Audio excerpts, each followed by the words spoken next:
সেই দিনগুলো ছিল আমার সোনালী সময়।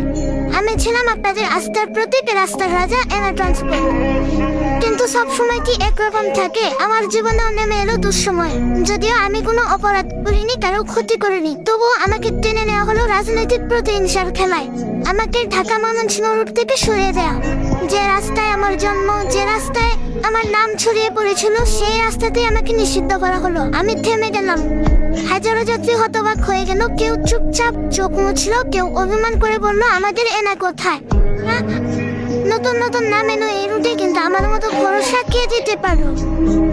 আজও মনে পড়ে সেই ছাত্রের কথা, যে প্রথম ঢাকায় ভর্তি পরীক্ষা দিতে গিয়েছিল আমার সিটে বসে। সে মায়ের কথা, যে অসুস্থ ছেলেকে নিয়ে হাসপাতালে দৌড়েছিল আমার কাঁধে ভর দিয়ে। সেই বাবার কথা, যে কাঁদতে কাঁদতে বাড়ি ফিরেছিল প্রিয়জন হারিয়ে। আমার জানালার কাছে লেগে আছে সেই অশ্রু, আমার সিটে আজও ভেসে আসে সেই হাসি।